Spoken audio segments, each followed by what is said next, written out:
আসসালামু আলাইকুম রহমতুল্লাহি ওবারাকাতু। আল্লাহর শান্তি এবং দয়া আপনাদের সকলের উপর বর্ষিত হোক।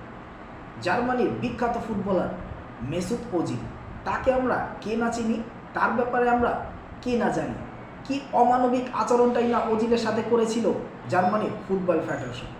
ওজিলের দোষ ছিল যে তুরস্কের প্রেসিডেন্ট রেসেপ তাইপ এরদোয়ানের সাথে একটি অনুষ্ঠানে মেসুত ওজিল ছবি তুলেছিল এবং সেই ছবিটি ফেসবুকে সে আপলোড দিয়েছিল।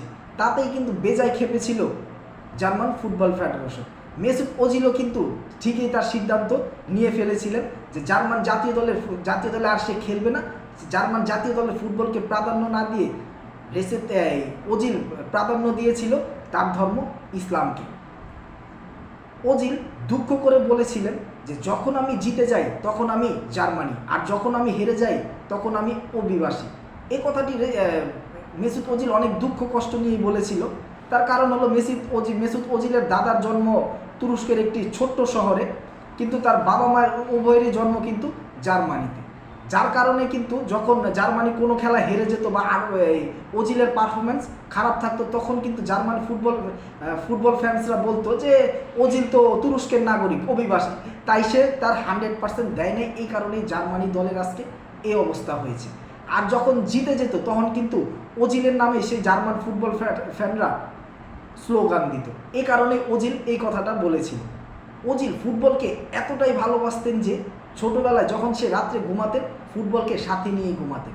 তার প্রতিভার কারণে কিন্তু সে তার অক্লান্ত পরিশ্রমের ফলে খুব তাড়াতাড়ি এসে জার্মান ক্লাব শাখতার 007-এ চান্স পান এবং তার আর কোনো কারণেই পিছনে ফিরে তাকাতে হয়নি। 2010 সালে বিশ্ব ফুটবলে জার্মানির হয়ে প্রতিনিধিত্ব করেন মেসুত ওজিল। সেখানেও কিন্তু তার পারফরমেন্স ছিল দেখার মতো। যদিও জার্মান কিন্তু সেমিফাইনালে স্পেনের সাথে 1-0 গোলে হেরে বিশ্বকাপ থেকে বিদায় নেয়, কিন্তু ইউরোপের বড় বড় নামি দামি ফুটবল ক্লাবগুলো কিন্তু টাকার বস্তা নিয়ে হাজির হয় মেসুত ওজিলের কাছে যে কিভাবে তাদের ক্লাবে মেসুত ওজিলকে নেওয়া যায়। কিন্তু মেসুত ওজিল সাড়া দিয়েছিল রিয়াল মাদ্রিদের ডাকে।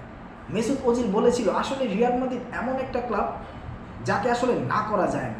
রিয়াল মাদ্রিদে যাওয়ার পর কিন্তু মেসুত ওজিল তার নিজেকে আরও নতুন করে ফুটবল বিশ্বের কাছে চেনাতে শুরু করে এবং ফুটবল বিশ্ব কিন্তু মুগ্ধ হয়ে যায় রিয়াল মাদ্রিদে মেসুত ওজিলের পারফরমেন্সে। তখনকার সময় রিয়াল মাদ্রিদের তুরুপের তাস ছিল CR7 ক্রিস্টিয়ানো রোনালদোর অধিকাংশ বলেই কিন্তু অ্যাসিস্ট করতো মেসুত ওজিল।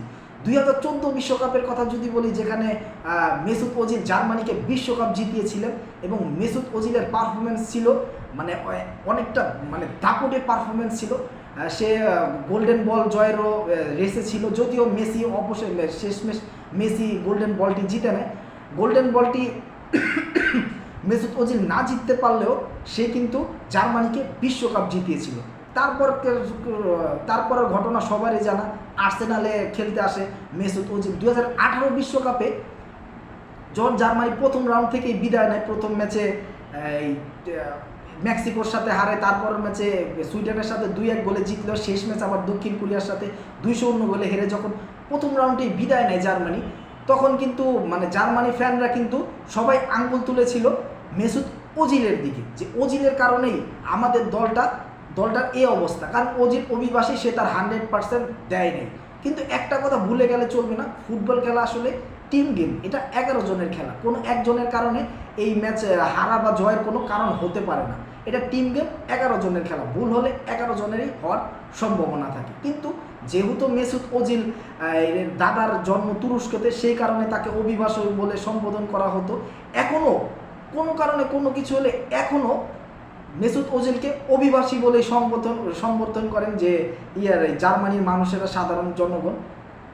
সেই 2018 সালের বিশ্বকাপটাও সব কিছু ওজিলের গাড়ি গিয়ে পড়েছিল। তারপর অবশ্য ওজিলকে আর জার্মানির জার্সিতে দেখা যায় নাই। ওজিল এখন ফেসবুকে আমরা ইউটিউবে ঢুকলেই দেখতে পারি ওজিল তার ফ্যান পেজে তার ভিডিওগুলো ছাড়ে। এখন দেখা যাচ্ছে সে ভালোই আছে তার নিজস্ব জীবন নিয়ে। আমরাও তার জন্য দোয়া করি, আল্লাহ তাকে কবুল করুক, ইসলামের জন্য আল্লাহ তাকে কবুল করুক। আজকের ভিডিও এই পর্যন্তই। পরবর্তী ভিডিওতে আবার আপনাদের সাথে দেখা হবে, কথা হবে। আল্লাহ আপনাদের সবসময় ভালো রাখুক, সুস্থ রাখুক। আসসালামু আলাইকুম রহমতুল্লাহি ওয়া বারাকাতুহু।